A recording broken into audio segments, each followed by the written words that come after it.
All right. Hello again, whiskey friends. Thanks for joining everybody for another Whiskey Wednesday and yet again, a special edition of Whiskey Wednesday. We have Greg from Larrikin in the back ready to talk about his brand. And we also have a great flight lined up, including the Cigar Lounge, a single barrel bourbon, and an American light whiskey. These I haven't had a chance to try yet, these particular samples that we have. So this will be a first for me. So very, very excited to get more into it as we get to explore all things Larrikin.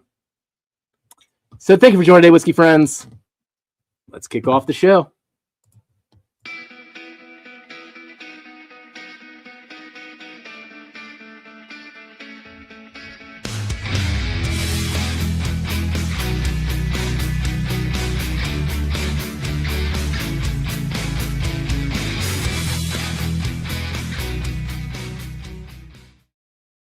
All right.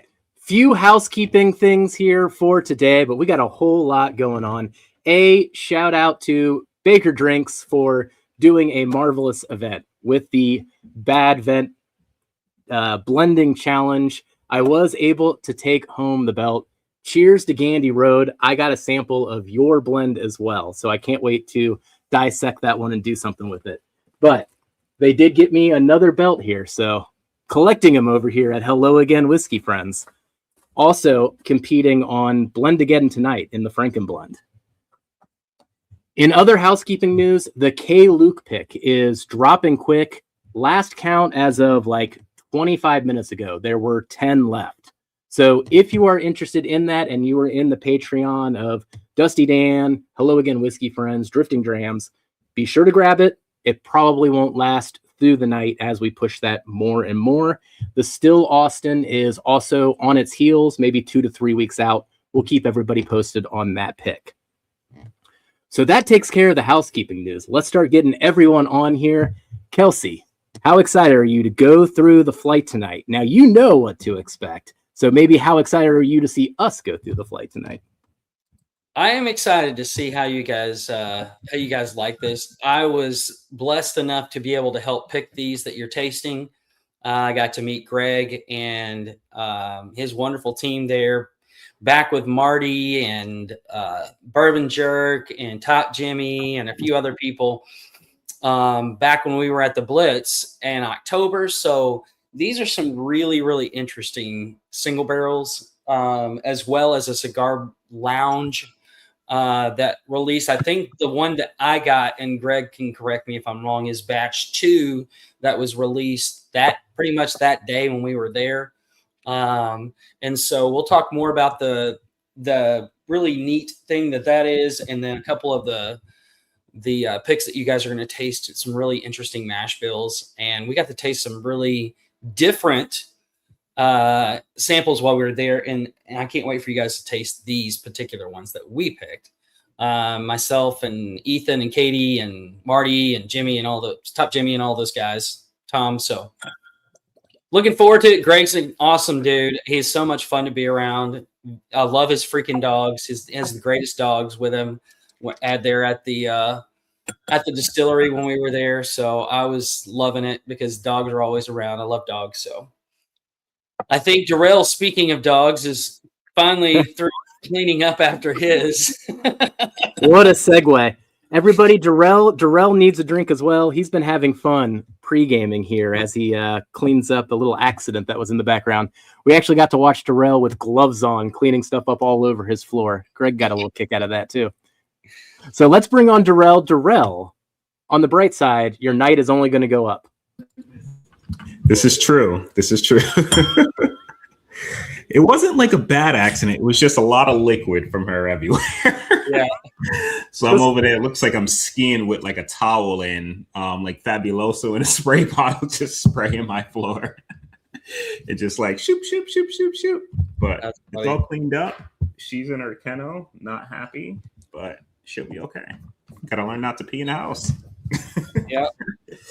Oh man, but excited about this. Are we pouring in proof order? Is that what I kind of heard from the background? Yeah. What I did is I just went Cigar Lounge, single barrel, and bourbon, and then the American light whiskey, because obviously the American light whiskey is the highest proof. So we're going from lowest to highest. Yeah.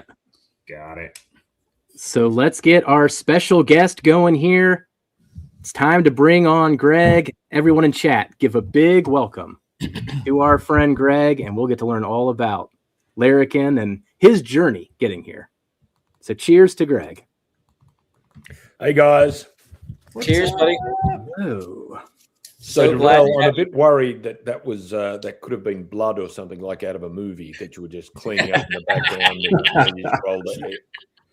He looked well prepared, didn't he, on that? Like he was all rolled up, like he knew exactly what he was doing to leave no stain behind. You know, Gotta have the gloves ready, man. I had a suit too, but I didn't want to. It was just like hey, I think that he's cleaned up a lot worse with 6 kids. So I'm sure that it's been a lot. I know some of the things that he's cleaned up with the last 2, with the whole diaper stuff and gel and all handprints all over the place. It was crazy. Darrell, and creams. Some of them cleaning up the dog wee. They do, and okay. my oldest actually was in the process of doing it. Oh, I did see him. That's right. It wasn't happening quick enough. So I jumped in and kind of resolved the issue. But she's typically been pretty good. Today, out of nowhere, it's like 3 accidents. Like we've literally had maybe 1 accident like every 3 or 4 days, if that. But there was like 3 today. Like I don't know what's going on. Yeah, which is weird because she's always like she lets us know like she's pretty well house trained, but must be the today weather. was the exception. I'm not sure what it is, but hopefully it's back to normal in the next ASL because this is crazy. She was just excited to hear my voice, you know, that extra excitement. What can that could be it. That could be it. Yep. Oh, man. That's awesome. Well, Greg and I got to meet back in October along with Ethan and Katie and Marty. And then you guys actually met Greg a while ago at Perry's My Bourbon Podcast. I guess it's probably been close to 3 years ago. So yeah, back when I guess before Larrikin was the thing, correct? That was been before you guys changed your it was Lawrenceburg at the time. Yeah. Yep. Yeah, because Perry had a single barrel, I believe, at that point. And that was the first time I was actually being able to taste that while you were there. Yeah, that's all we had back then was our single barrels. I think, we only had single barrels back then. The fact that that's 3 years ago, it feels like it was 20 years ago. I was arguing with my wife about it actually just not 2 days ago. She's like, it's only 3 years. And I said, there is no freaking way it's 3 years. Anyhow, so Emily, who's been with us from day one, got out a phone, went through her photos. There it was, 3 years since our first release. God. Wow. That was a fun trip, too. I remember that one vividly. Yeah, I was jealous I didn't get to go on that one because you guys got to hang out so much. And that's when we weren't really getting to see each other that often before we started doing all of our picks. So, so what we've got tonight, Greg, is 3 different ones. You want to start talking about the first one, and then we can kind of get into your story and how you got into the whiskey industry while we talk. I'll show everybody the bottle. You've got Cigar Lounge first, right?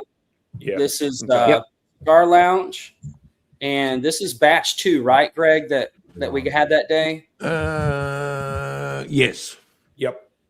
And the first batch, you were telling me that you sold out pretty much the day that you released it, and then this was batch 2. It was within 24 hours. Yeah. Pretty nuts. The batch 2 didn't last much longer. I mean, I don't. Yeah. If you see it in a store, you should grab it. If it's at retail, I never suggest anyone buys anything that's not retail. But it's been crazy. The thing with it is, it took a long. There was a lot of work went into it. So it's a 9-year-old. It's not our. Most of our bourbon is pretty well a 75-21-4. We have a couple of other little variations, but not a lot of them. And the Cigar Lounge, it's funny. It was one of those barrels that I wasn't sure what we were going to do with. right? Because it was a unusual. It had a bit of funkiness out of the gate, which I personally liked, but I didn't know how broad that appeal would be. And the long story short is I had all these really cool barrels and I didn't know what to do with them. So then I just went, all right, let's put some of this 9-year-old into these barrels and see what happens. So we did one of each to start, and it's finished in 5 different barrels, Amburana, Madeira, our maple syrup barrels, cognac, and what did I forget? Oh, man. Something. Oh, and the secret sauce, the jackfruit barrel. Jackfruit. Okay. Yeah, so jaca fruit from Brazil. And it just worked. Well, to start with, I made it with 4 finished, like, I didn't put Amburana in it because I hate Amburana to the core of my being. Like, I hate it. I don't like the smell of it. I don't like the taste of it. I don't like the word. I don't like anything about it. So that was never an option. I was never going to put Amburana in anything. Anyhow, so I'd made the first blend and it was pretty good, but it was just not right. And then I just hired, because I'm doing a lot more traveling and evangelizing and, you know, dealing with the government. I've hired Barb McDonald, who was the lead distiller at Law's Whiskey House in Colorado. So she's come in as our lead distiller, and she'd been on the job, I don't know, 3 days or something like that. And she's like, Greg, you've got to put some Amburana in this. I said, Barb, no effing way are we putting Amburana in any bourbon that I'm putting out. And she's like, well, you've got a barrel of it. And I said, well, yeah, that's another thing. Anyhow, she did it when I wasn't there. And I picked up the glass. I was like, Barb, you've put Amburana in this, haven't you? And she's like, well, yeah, because you could smell it straight out of the gate. And sadly, it was great. And she'd literally been on the job 3 days. So she could tell me I told you so 3 days in. So that's how that happened. And that's it. Really put it on the line there 3 days in. Like, yeah, I'm just going rogue. Let's see. Let's start this relationship out with a bang. Like, I was only in Nashville. I wasn't even very far away. And I got back and there was a little bottle of it. She'd made it. And I was like, yep, that works. But just to make a point, I said, you've got to cut the Amburana down 10%. Just to It's subtle. put my stamp on It is. Like, I wouldn't, like, if I tasted this, I wouldn't be like, oh, this is Amburana finished. No, I think it's Well, more no, on the it's nose. just I haven't tasted it yet. I get it on the nose a lot more than the palate. So I can get it straight out of the, like here. It's not overwhelming in the nose, but I do get it on the nose. On the palate, it's just in the back and it's gentle. That was what we tried to do, at least, you know. I mean, even on the nose, by far, I would say the fruitiest expression I've ever seen that has Amburana in it as well. So very, very subtle in that regard. Like I mainly think about the fruits as I get into it, though I can detect it. It's not the main note. It's usually overpowering. So that's pretty impressive right there, right off the bat. Well, I tell you, our secret sauce in this in the cigar lounge is the jaca fruit. And jaca fruit's a juicy fruit. Thanks, Sugar Kitty. Jaca fruit is a Brazilian, it's jackfruit. Well, it's a version of jackfruit that you get here. It's that big, ugly fruit. So this is no word of a lie. A friend of mine gave me a couple of barrels. And I assumed, because I was thinking like, 1800s, British man of war at sea, that these barrels held jackfruit for transport or something. Like, I don't know why. That's just what I thought. So it took about 3 months before I worked out that it wasn't actually full of jackfruit, right? It was made from jackfruit wood. So that's how invested I was in this barrel. Anyhow, it's become our secret sauce because it's, I believe we're the first people to use a jackfruit barrel. I think it gives it a bit of a banana kind of tropical thing going on. Other people think it's apple or pineapple. I really get banana off it, and I don't know why. It's, and if you just drink we had some 6-year-old in the first barrel that we played around with, and then now the 9-year-old. And if you drink it just straight out of the barrel, it is delicious. If Amberana barrels weren't so stupidly expensive, we'd release it as a product, but they're insanely expensive to buy if you can even find them.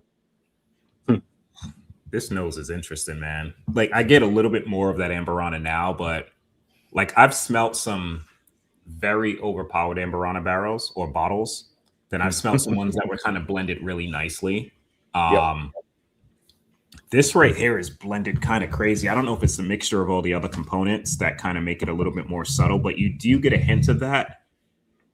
But dude, I dig this. This is kind of, and it drinks higher proof than 109 to me. Like, I don't know what the heck's going on if my palate's like fried, but I would have thought it was like 115, 120. And that's, Darrell, that's one of the things we try and do is if our stuff is high proof, I don't want it to burn. I want it to drink below proof. And you can do it. I think it's a bit lazy if you don't, or you want to do it. I don't know. But with our lower proof stuff, and that includes our small batch, which is our lowest proof product, I think that drinks, we've tried to develop that so that drinks higher than it's 80 proof, like significantly higher than it's 80 proof. I think you're right. I think this drinks a little bit higher than the 110 proof that it is, or 109.9, whatever it is. Yeah, 109. Dude, I get so much like cinnamon raisin, like cookie. Ugh. I think it's I'm getting a cinnamon probably from the Amberana, but like it's like cinnamon raisin, dude. I forgot the brand, but it came in like, is it maybe Pepperidge Farms? I think the white bag that kind of folds, right? I believe it's Pepperidge Farms. Yeah. They got a cinnamon raisin cookie. That this kind of reminds me on the nose. Like this nose is I dig this. It's what's interesting about this particular blend. If you just tried this blind and you didn't know what it was finished in, everything is subtle enough to where I feel like it melds really well together without any one thing like poking through and just standing out. It's very well balanced in the sense of the things that are in it. Now I can't pick up, I've been sick for the last 5 days. I couldn't pick up the maple as much as I did remember doing. It's on the finish for sure. But from memory, it was very, very sweet, and you could pick that up on the finish. But the overall mouthfeel for 109 too, that was the other thing that impressed me, was the way that it coats your palate, even at that lower proof. Thank you. And really brings forth a lot of flavor. Yeah. I even get a I'm essentially at like a pineapple upside down coffee cake. That's probably the best way I could succinctly describe it. The upside down coffee cake, upside down pineapple cake before a bunch of times. Dude, the mid palate and finish is all like that tropical. Like I'm getting peachy mango. I can see the pineapple vibe, but up front is more of the raisin oatmeal for me. Then mid palate and finish is just like tropical. Like, dude, like that's wild. Jeff, it's bourbon, right? It's not. If you need to save some to do with a cigar, because I'm just telling you, this is a totally different wild ride with a cigar. I'll just grab some at Party Source tomorrow. Well, I love Party Source, by the way. It's amazing the difference in this experience by itself, and then the experience with the different type of cigars that you can have with it. Because, like you said, there's so much going on that every cigar, it brings something out or contrasts it so well that it's like, oh wow, this is a neat experience. Let's try this and this and this. But that was one thing that I loved about it with my guys here locally when I brought it home and was like, okay, guys, I'm not going to tell you what this is. Smoke this cigar and drink this whiskey and tell me how fun this is. And they were all like, they couldn't figure out what it was. Number one, they were like, I get this and this. I'm like, yeah, you're close, but no. And then when I told them all that was in it, they were like, couldn't believe that was everything that was in this particular blend. So it was a lot of fun to watch. So Kelsey, it's funny you talk about the its interaction with actual cigars. You know, there's a lot of people have the misconception that cigar blend has cigars in it or whatever. So when we have the only at Larrikin, we have the only walk-in humidor on the Bourbon Trail. Only one. I think it's one of the very few in the country at a distillery, and it's a good size, like like when you go into Total Wine or something, it's that size. It's good size, yeah. Yeah, it's a legitimate walk. Oh, that's right. You've seen it, of course. It's a legitimate walk-in humidor. So when people are trying this for the first time, they get a pour of it or it's on their flight or whatever, we suggest to them to go into the humidor and drink it, like get that smell going and then drink it. Mm-hmm. And without fail, they come out and go, holy crap, it changes the whole thing. Mm-hmm. And it absolutely does. And nothing like the smell of a humidor like the cedar and I could put my office in there. It's wonderful. And the thing about, the ones that I've smoked with, I think I've done 3 different ones. I actually smoked it with y'all's particular branded Larrikin cigar. And then I tried it with a couple of different Habano, Corojo type of wrappers. And man, it was amazing, the difference. I still haven't tried it yet with like a broadleaf to see how the darker, stronger cigars interact with it. But those 2 medium style cigars were night and day differences. And it was just one of those things, especially on the retro hell when you're blowing out smoke through your nose. It was crazy the notes I was getting off of that between the palate of the cigar and the whiskey interaction. It was crazy. That's awesome. That's awesome. I wish we could make more of this. I genuinely do. The problem is it's really resource heavy to make.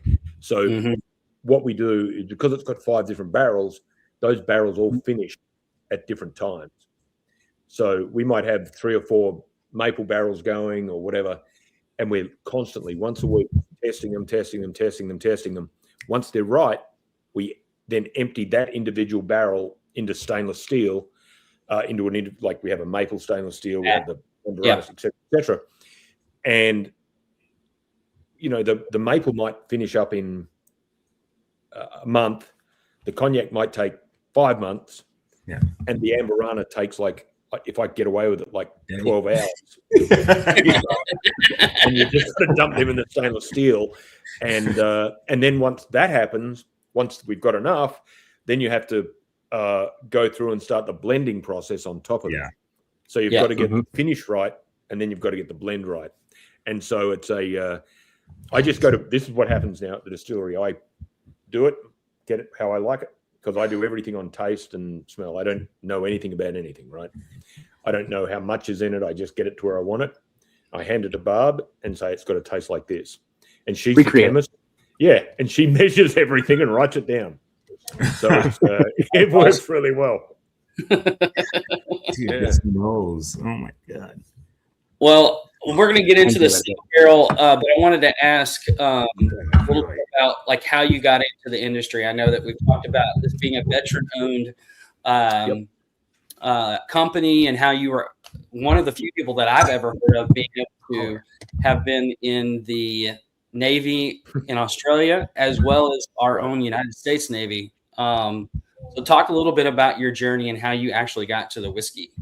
Sure thing. So I spent 22 years in the Navy, 12 years in Australia, Special Boat Service officer, and some other bits and bobs. And then I was recruited into the US Navy, which was a whole thing. I was told, you wouldn't have to deploy again. You just have to help train our guys, blah, blah, blah. 4 weeks later, no, that's not quite true. 8 weeks later, I'm on a plane to Afghanistan. And that's just how it works. But I did 10 years, both full-time and or regular, and sometime as a reservist in the USN. I retired as the executive officer down at Expeditionary Combat Command in Norfolk. And it was great. I loved every minute of it. It was an honor to serve alongside some extraordinary people, both here in the US and home in Australia, and funnily enough, in both Iraq and Afghanistan together. So it was really cool. My little hashtag interesting fact is I've never served in 22 years on a warship ever. I've been delivered on lots of warships and submarines, but I've never actually been a ship officer. So whenever I go on someone's boat, like a yacht or something like that, they're all like, "Oh, Greg, can you splice the mainsail? Can you tack us this way? Can you do this?" I'm like, "What are you fucking talking about? I don't know how to do that." And they're like, "But you're in the Navy." I'm like, Yeah, the Sand Navy, but I don't know the front of the boat from the back of the boat. You know? So once I got out of there, I did a few things. I worked in a private equity firm a little bit. That did defense and intelligence work, and from that, went into a couple of startups in the intelligence side of the on the intel side. One worked.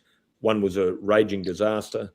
And so at that point, my wife had left the U.S. Foreign Service. She was a U.S. diplomat, and had decided, because myself, I was medically retired, and a lot of our friends, missing arms, legs, eyes, whatever, traumatic brain injuries, Walter Reed and stuff. And Katie just decided one day, because she's like this and extraordinary, that I'm going to go and work with wounded veterans. So at 38, whatever it was, she quit the diplomatic service, went to nursing school at UAB in Alabama, and which meant I had to move to Alabama.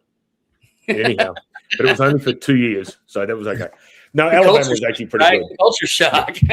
It was, but I actually liked Alabama. It hadn't been so freaking hot in summer. It was brutal. But anyhow, regardless, I took a contract doing some work in Kentucky and just fell in love with the state. We didn't know anyone here, anything. My family back home are third generation wine industry people. So I've been around making booze for a long time. And I met a bunch of bourbon folks who, if they're watching, would know who I mean. And I'm like, if you guys can do it, I can do it. And one day I just, I distilled a bit off and on for about 10 years, but more as a hobby than anything else. And then one day I was just like, screw it, I'm going to do it. And here we are. That's awesome. Here we are, just making whiskey. Well, and few I still years don't know. later too. Yeah. Well, the funny thing is, if you said, what do you get on this nose? I know what I get, but I'm not very confident about it. And that's why when I said I do everything by taste and feel, and, it's not, I'm not if I was a pianist, I would be a street pianist. I wouldn't be classically trained, put it that way. Right. I got you. It works. It's been great. We've got away with it for a long time, and now we've got Barb on board. Things are a lot more organized. Alan? That's funny. Oh, has he gone again, Darrell? Oh. No. Sorry. To you. No, what's the dog's name, by the way? What's that? Yeah. What's her name? His name. The dog. Zoe. Oh, Zoe. Yeah. Mm-hmm. Probably she didn't Wait for you guys to just been with the family now for what, 6 weeks, Terrell, or 4 weeks? Not even. 4 We weeks. got Literally New Year's Eve.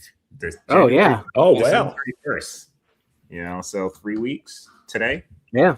Is it? 3 weeks yesterday. There's a reason he said you need to get your dog better trained, because I've never seen dogs like that are that awesome being around him. Dogs are incredibly well trained. Yeah, she's pretty Mine's good. asleep just here. Hang on. There you go. Right by you. That's Okay. Took me a Raymond second for Gibbons. my eyes to realize where the dog was. Raymond Gibbons up in the top left corner. Okay. Oh, yep. I see it. Yeah. He's normally there, but Betsy just kicked him off. I know we're talking about you, sweetie. Yeah. So, sorry, that was a bit of a off track No, you're good. interlude. Super digging this nose, man. What do we got on now? I mean, this is a 9-year that we're drinking. And the mash bill, so everybody knows, 75-21-4, correct? Yep. Okay. And Kentucky as well. I know someone in chat said, "Is this MGP?" It is from Kentucky. No. If it's not our whiskey, it's we only have contract distilled with. Actually, that's not true. We've only contract distilled with small Kentucky distilleries when we didn't have enough capacity. Our bottled in bond, which we're not trying tonight, We distilled with Sazerac back in the day when they did that sort of stuff. And we try and be pretty transparent with that because, there's some great sourced whiskies. There's some tremendous contract distilled whiskies, and there's some great, obviously home distilled bourbons too. So I have no issue with any of it. And, at the end of the day, it's what's in the bottle or in your glass that counts. And, how someone gets to that point, if you're an NDP or, we're a distilling producer on the Bourbon Trail. So, which has been great. Thanks to the KDA. But yeah, everyone's got their different little niche, and there's just some great craft whiskey out there. Just some amazing stuff. So if you guys are in Lawrenceburg, just so you guys know, what's interesting is when we were there in Wild Turkey, and I'm talking to Jimmy Russell, and he's like, oh, by the way, make sure you go see Greg at Larrikin, because they're literally like 5 minutes from here.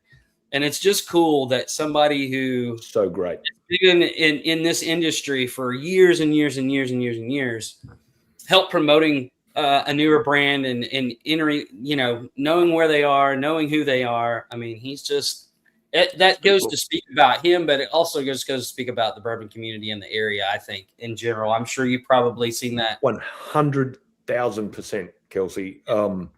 Not since the military have I been in a community of folks that are so supportive. Like when we started, I, honest to God, didn't know how to plug shit in. And so, okay, this is a true story. So we had a little 50-gallon still, right, that I was playing around on. It was our first one we had up and going. And I couldn't get it to turn on for the life of me. So I knew a few guys up at Wild Turkey, and I called them or texted with them and said, hey, do you know anyone that might know about this particular little pot still? Yep. He'll come up after work. He said, is it plugged in? I'm like, of course it's fucking plugged in. Okay. Fast forward 2 hours. The Wild Turkey guy comes. I don't know his name. One of the guys up there. He walks in, looks under the thing, plugs it in. True story. I gave him a bottle of single barrel and said, thank you very much. And he must have told that story to every single person he's ever met in his entire life. We'd been on site in that place for about 2 weeks. He literally plugged the still in. What did you think, Jeff, so far about the single barrel? I love the nose. I'm getting nonstop. I'm going between frosting and custard nonstop on the nose. But then I took a sip and I'm just drifting into chocolate cake covered in chocolate frosting. I keep kind of landing in that type of a realm though with this one. Yeah, we tasted through, I think, I want to say 6 different single barrels. Yeah. We always, yep. Mm-hmm. And 2 of them were very, very different than the other 4. But this particular one that we're tasting right now, to me, was very interesting in regards to the complexity and the depth that it had at 9 years, but also the difference. Like, it was very unique. Even from your obviously your blended stuff is very different because you're blended barrels, but this one was way special to me for whatever reason. It all hit us the same way. It was pretty much unanimous. What was the proof on that one, Kelsey, that you guys that picked? One is 120.5. Okay, so I've got D12, which is the last of our deltas, and it's 120. 120. Getting old. Yeah, 120 on the nose. I got that here too. Oh, that's what you got? Yeah. And they've got that. Yeah. The sample that arrived, the sample that didn't crack on me. Oh, that's good. Thanks, USPS. Yeah. Actually, it's FedEx. Yeah. Bloody FedEx. What do you get on this one, Kelsey? What do you remember? So I remember the sweetness coming through and just like the velvetiness of the mouthfeel. Mm-hmm. But between the nose and the palate, like just the sweet like you were talking about frosting, and then going into that darker type of a chocolate note towards the end. I'm kind of on the same line. The thing that hit me about this one, and I really, really love the nose on the American Light whiskey we're going to taste in a minute, but was the complexity and the depth to that it had. Because at the time we were tasting it, I don't remember until after we tasted it if you told us how old it was, but it drank way older to me. Like it comes across a little bit older than 9 years when I drink this one. This one is my guess is, when were you there? It's got to be October, right? October? Yeah, middle of third week of October. Yeah, this may have still been an 8 year. I'm not sure. Like all of these barrels have just started ticking over. Yeah. So everything we release as a single barrel now is well, not everything, but by and large is 9 year. One thing I will say, the Larrikin single barrels, this is what started us as Lawrenceburg. It's what, we put a lot of stock in. And I always say to the team, whereas, it could be the flavor of the month or someone may love whatever, the last barrel you did. But Larrikin will only ever, no matter what else we put out, we will only be as good as our last single barrel. And that's why it is so crucially important that our single barrels keep to a standard. And if at some point we run out of the bloody things, there won't be any more. And to that point, and that wasn't actually my lead-in, but that was a pretty good bloody lead-in, as it turns out. We're actually the single barrels are going to become less of a regular product, and they are sort of effective pretty soon. They will be sort of for private selections and distillery only. We may keep single barrels in Kentucky as a product, but I don't want to get to the point where I'm doing single barrels to fill a bottle, because if it's not good enough, we just won't make it. We just won't bottle it. And these are cask strength, so we don't cut them, we don't do anything.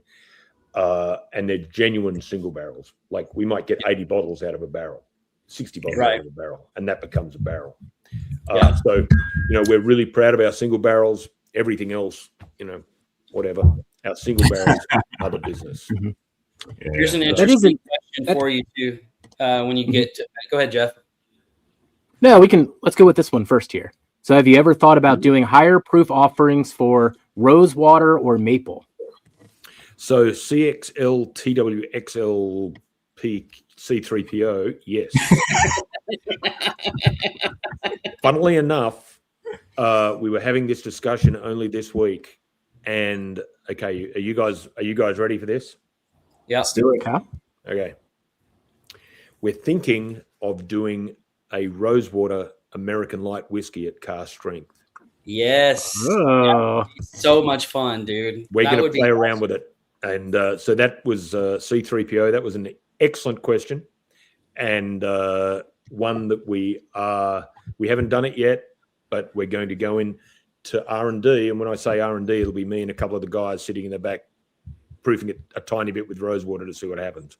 But we're going to try and keep it a hazmat. So we've got some of our American lights coming out in the mid 150s now.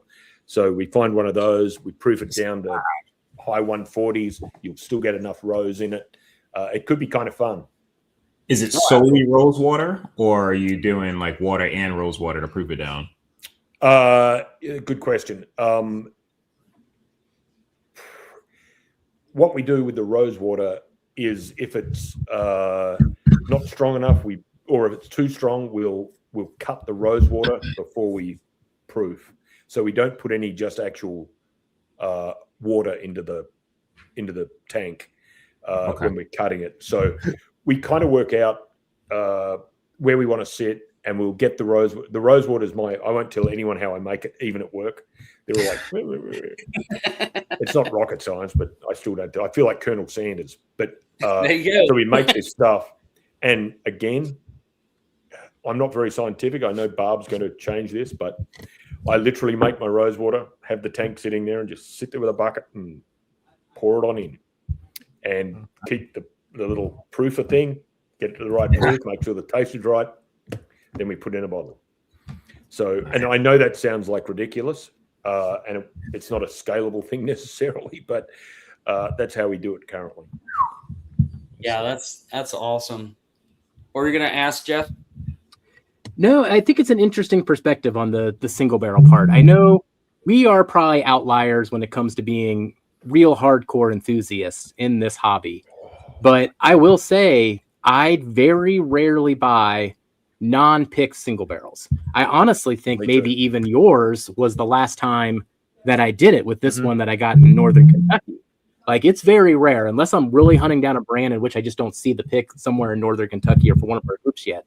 I don't do it. I wait for somebody to pick it, and then I trust their palate and all that kind of stuff. So it is an interesting perspective that you gave there. Yeah, and look, I think, Jeff, that's I do the same, right? Well, before I was doing this, that's what I used to do. And sometimes, well, generally they were good. If you went to some of the big box, maybe not as good, but if you were getting them from a mum and pop or whatever, or through a club, they were generally stellar. That's why, Kelsey, on your pick, and I asked about the barrel number, I was like, yeah, that was a killer. And we always get, we never, you know, if they get released as a single barrel list here at Larrikin, they're single barrel worthy. But there's some things that are more single barrel worthy than others, you know? Always a spectrum. Find in a rack. So we generally release between 12 and 16 barrels out of a rack, depending on how long the rack is. And you'll always get at least one which is a killer.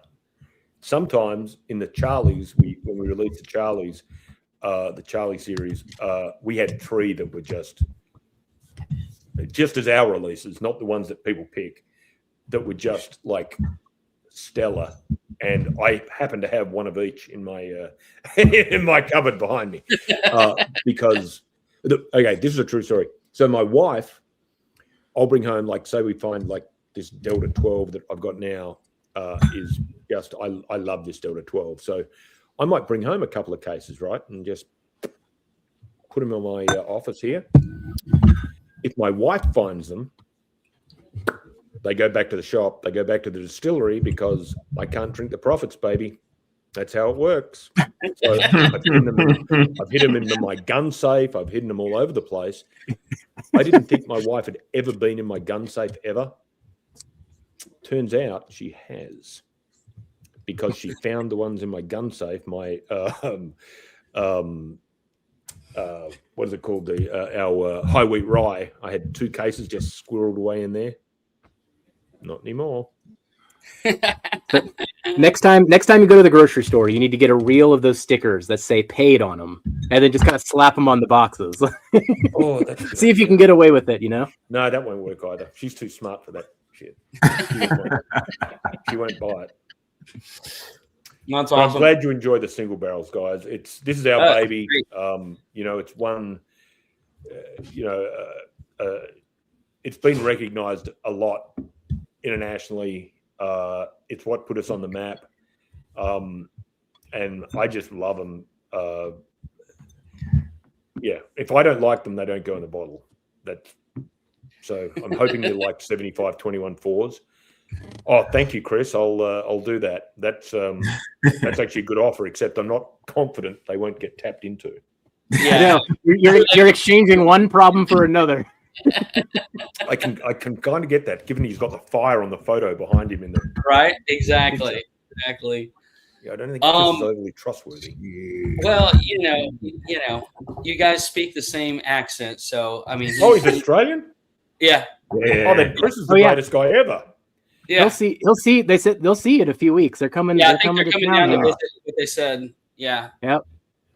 So he had a few little statements in here for you. Snow.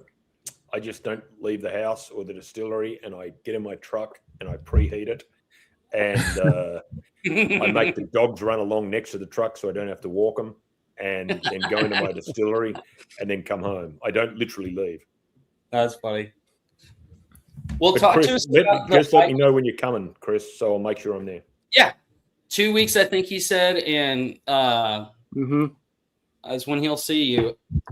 Let's talk about this light whiskey, Greg, because I know that when we were there, I'm pretty positive that was released the day that we were there in October. Does that sound right to you? Mm-hmm. Yep. And what's interesting about this, guys, that really set it off for me even before I tasted is the mash bill. So typically American light whiskey, if you haven't paid attention to the mash bills, are typically 99.1, but they decided to do a little different. So they're doing 85% malted barley on their light whiskey. What was it, 85-15? You broke up on my end. Yeah, so 85-15. Wow. And so you know why it's 85-15? Because Tell us. I didn't know it was meant to be 99.1 or 95. Hey, that's all right. That just seemed like a stupid idea to me.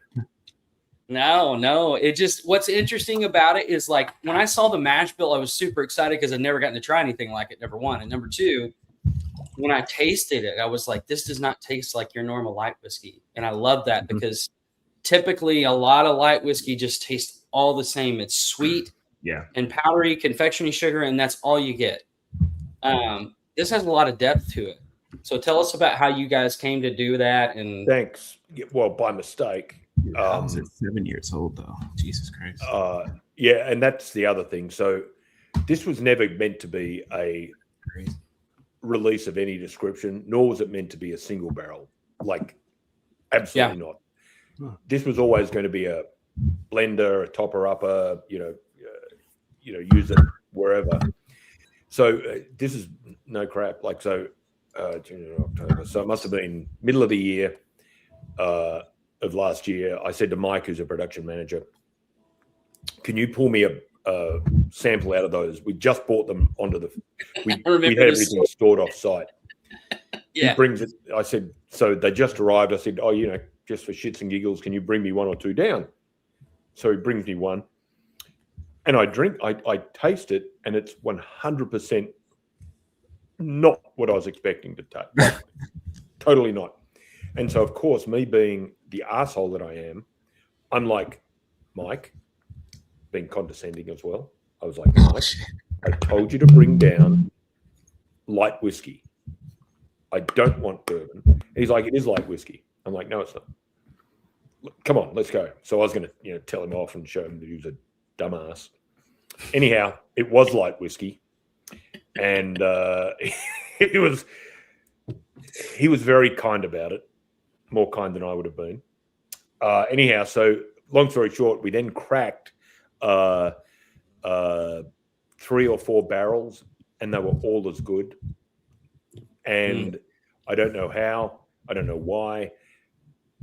And we literally at that time, I thought, well, if we can get 10 of that, we've got 100 barrels of it. I was like, if we can get 10 of these that are good enough, we can put it out as just a limited release or something. Every single one we open is the same. And they're all super close in proof. It is crazy. And you guys This one has a backup finish on it where it's like, I think it's over. And then like 30 seconds later, I'm like, woo, there's that second wave of flavor. Right. It's crazy. What's interesting though, I mean, it's 143.6, but it does not drink that at all. Shit. Oh yeah. Darrell didn't even look at that fact. Look at him. He's like, wait, what now? No. That doesn't make your dog pee. I don't know what's going to. I think it drinks the proof to me. Like it hits me in real, like it hits me in a good spot, but like it's definitely proofier than the two that I've had prior. It's proofier, but it doesn't, to me, it does not taste over 128, maybe 130. I thought on the high side. Yeah, I don't know. I don't know shit from Clay. I just think it's so not what I expected it to be. Right. And I thought we are going to have to leave this in the barrel for another 3 or 4 years. One thing with our stuff that I always forget to talk about is our whiskey's all aged in French oak. All our bourbon is aged in French oak. Whiskey, our ryes aren't, but our bourbons are all French oak, and so this went into secondary French oak barrels, and we only use it. Well, we've done it once. So I'm like saying it like I've done it 500 times. We've only ever used the barrel one other time. So, Right. you know, American light whiskey is effectively Canadian whiskey, is what it is, right? Yeah. Because you're using a secondary barrel. The only difference is the Canadians might use that barrel 10 times. And that's why it's so light in color and everything like that. And I think there's some extraordinarily good Canadian whiskey. I'm a big fan. But ours are one use, and we use a high 4 char. So the color's still good. It still sucks a bit out of that. I just think this just turned out remarkably. And I was telling you guys before we came on air that, you know, we made this and it was never going to be a thing. And so all of a sudden it's a single barrel cast strength thing. And we didn't have the labels ready for it because we were going to, you know, just put it out for a little bit, but it just took off. And now people are doing barrel picks with it and all this sort of stuff. And it's in our last 3 months of last year, since October, effectively, apart from our small batch, this was our biggest selling product.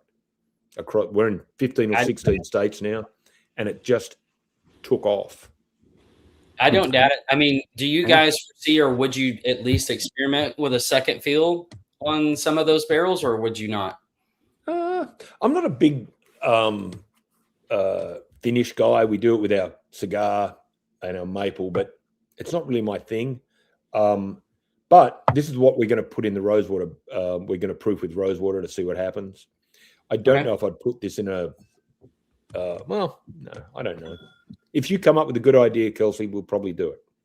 All right. We're little, and we can do whatever the hell we want. The decision is me and my wife. To me, like, would be the ultimate. You probably wouldn't have to put it in very long. Would to be able to do this light whiskey in the Madeira finished, or cognac finished. We get our good. cognac barrels direct out of France, and they're amazing, but they cost a lot.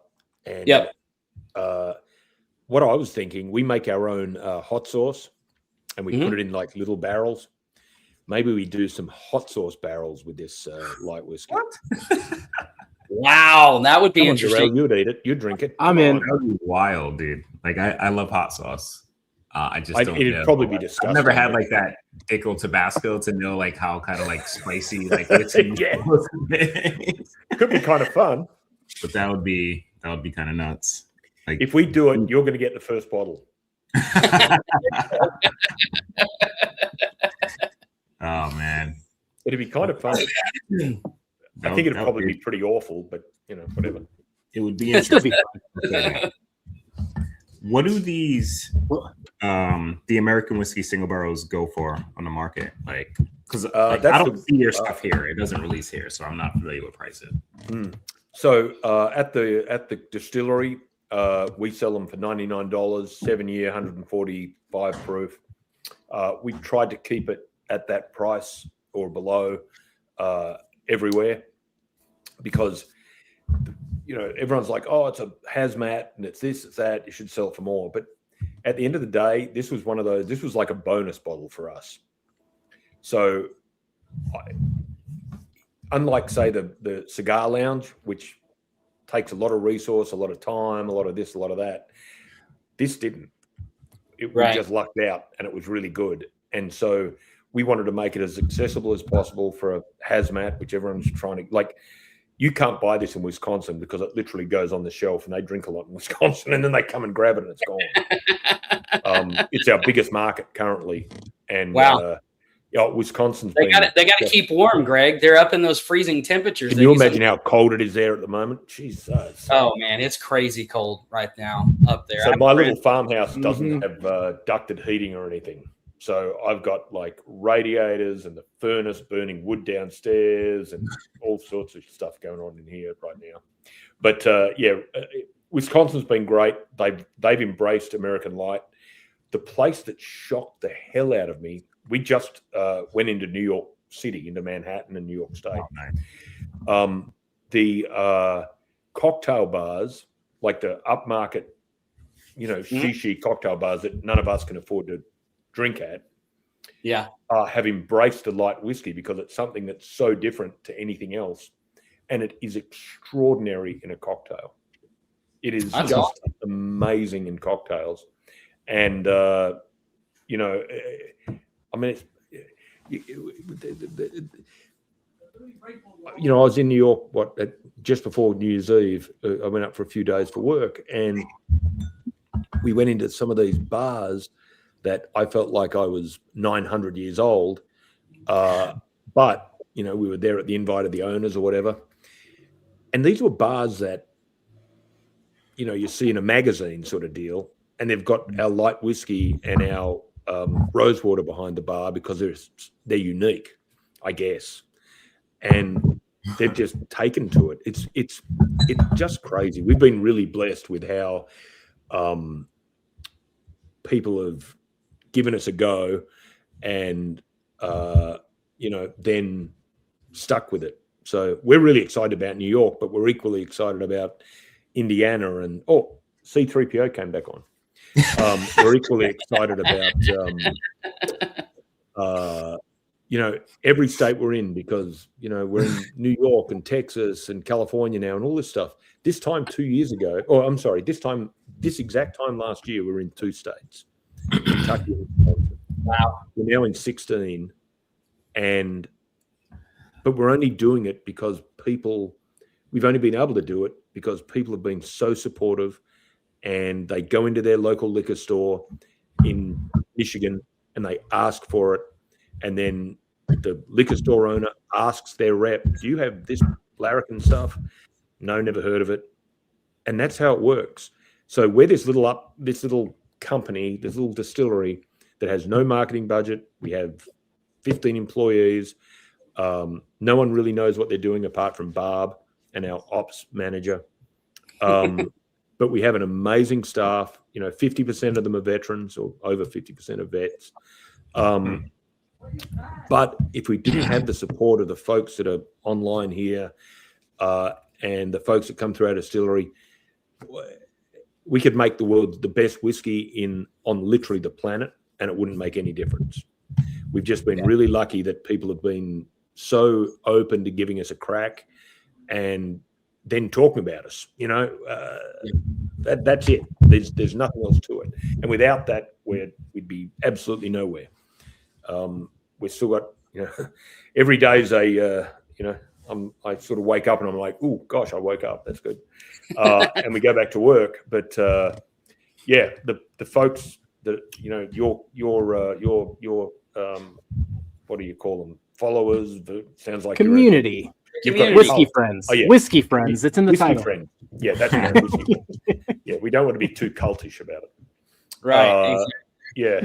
So, you know, it's your whiskey friends, guys, that have helped us succeed to where we are. We've still got a shit ton of work to do and a very, very, very long way to go. But, you know, we've able to keep the doors open and try and put out some innovative to us, but good whiskey, I think, good bourbon, and have a bit of fun. We don't take ourselves too seriously. You know, you guys have visited the distillery. We've got a great team.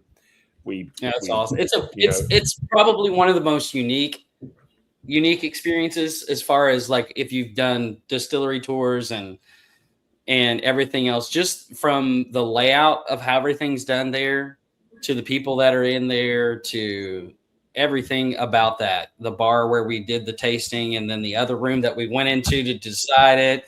Then you had outside. I mean, it's great. It's a lot of fun. Yeah. And we've tried to do that. I mean, I didn't want to just be another distillery.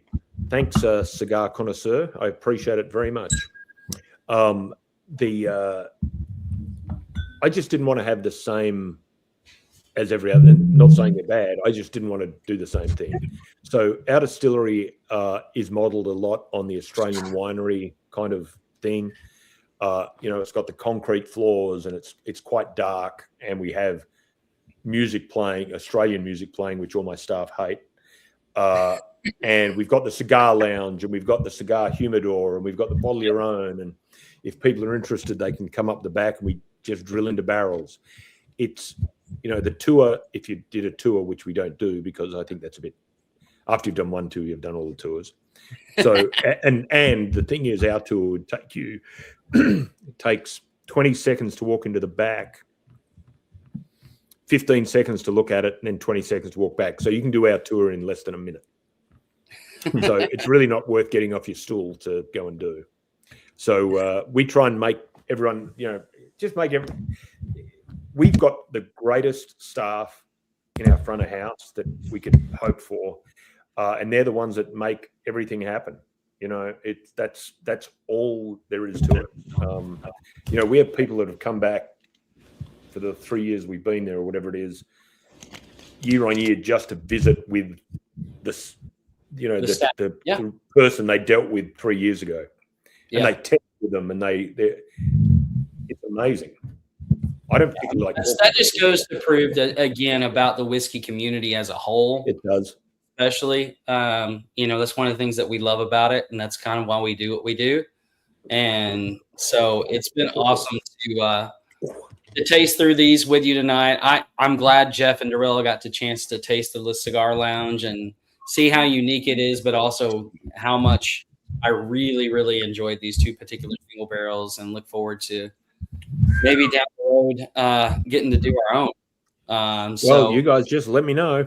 And the funny thing is now, we've just it's not finished. We're about to finish our rick house. So when you come back, it should be finished in like less than a month. So when you come back, we'll go into the rick house, and how did we drill into barrels when you were there? No, we didn't drill when we were there. No. Oh no, you were too riff-raffy and drunk, so we didn't. Yeah, exactly. We've got to be we're very discerning. No, so next time we will, but we'll be able to go into the rick house, which I'm super excited about. And we do our barrel picks a little different. So you could walk into the rick house with us, and you point at that one, that one, that one, that one, that one. We'll go and drill into them. We don't pre-test them or anything, and you can pick the one you want. And if you don't like any of those, we'll do the next 3 or 4. And then by the 8th one, it doesn't matter. You're going to pick whatever. So it's like at that point, we're steering you towards one we're not going to bottle ourselves. Just exactly. Yeah. That's awesome. Well, man, thank you so much for hanging out with us tonight and drinking through some of these. It has been a pleasure again for me. I'm glad they got to taste them, and like I said, down the road, I know that we want to help in any way that we can, but also we're excited about what you guys are putting. And that's the thing that we want to get across, is that if you guys haven't tried this brand or don't see it around you, do what Greg said. Go bug your local liquor store and ask for Larrikin. So you'd be surprised, Kelsey, how much that affects whether they buy it or not. It's absolutely. Yep. The other thing is, I love it. Just buy our single barrels. Or our bottle in bond. That's my favorite. There was a question before. Apart from what's my favorite whiskey we make? Obviously, our single barrels I just love. But the thing I drink at home, and we didn't try it today, is our bottled in bond. People always say to me, and I'm sure every distiller gets asked this question. What do you drink if you're not drinking your own bourbon? If I'm not drinking Larrikin, I'm drinking Wild Turkey 101, and that's pretty much it. It's just, to me, Wild Turkey 101 tastes like bourbon should taste. Like it's regular 101. Archetypal bourbon. I don't care. I drink whatever's in front of me. I totally agree with you. A turkey head. So. This guy is my version of 101. It doesn't taste like 101 at all, but I made this solely to be what I wanted a bourbon to taste like. And if no one else liked it, well, that was stiff shit. I still made it. And to this day, I love this whiskey. I just love it. Yep. So if you ever see it, please grab one and let me know. And also, before we get off, if anyone is in a state, Darrell, probably you, that can't get our stuff, we can ship to 46 states or something now. And our shipping is like $10. So, you can go online and we'll get it to you. It takes about a week and you'll get it. Comes out of DC. Directly through the site, you're saying? Yep. Oh, yeah, direct to the consumer. Okay. So you just go on our website. There's a shop on there. If it's out, it just means it's out for a few days because they haven't got their restock. But you can get it online at our larrikinbourbon.com. But very importantly, if any of the folks that are on the live tonight are coming to the distillery, like I know Chris was and stuff like that, thank you, Richie. If anyone is online and is coming, link up with these guys so they can give me the heads up when you're going to be there, and I'll make sure I'm there. And if for some reason I'm out of town, we'll make sure you get looked after, because this is our community, and this is so crucially important to Larrikin that I'm urging you to let us know if you're going to come. Yeah, absolutely. We'll take you up for that. I'm excited to come see you. Well, Jeff, you can't come. Everyone else can come. Darrell, you can come. Kelsey, you can come again. I'm just going to shave this beard off, and you won't even recognize me. Your shadow. Dana will not let you out of the house without a beard. I'm just saying. That is true too. I'm finding the sweet spot on that, Kelsey. There needs to be a beard, but if it gets too long, I get some looks. I just realized you guys. How did that take me an hour? Beard? Yeah. We all have beards. Yeah. I'm not wearing a black shirt, so it was easy to see too. It's usually hidden in a black shirt. Okay, next time when we do this next time, give me a month's notice and I'll have my beard going. All right. That's a plan. I might look Amish, but I'll have one. That's what I do. Well, awesome. Thanks so much for hanging out. We're going to tell you guys to go on over to Jason at Mash and Drum and support Jeff as he's in blend again tonight, doing a blend. Yes. So we'll see if we can't bring home another belt to the brand. So. But yes, thank you. Than General Patton. Yeah. Thank you, everybody. And just a quick update. I think there's less than a case left of the K-Luke. So if you were interested in that pick, jump on it while it's still there. It might not be there by the end of the night. Greg, thank you so much. Can't wait to come and see you. I will catch up with Chris and Lil and actually see exactly when they're coming to see you. Please and do. Maybe I can tag along. And excited to see where it goes. And we'll keep this relationship going and hopefully have some fun later this year too. Thanks, guys, and thanks everybody, Richie, Chris, everybody for tuning in. This has been super fun. I'm going to go and let my dogs out to pee and throw some wood on the fire. All right. All right. See you guys. See you. Good night, everybody. Bye, everybody. We'll see you on the next Whiskey Wednesday. Cheers.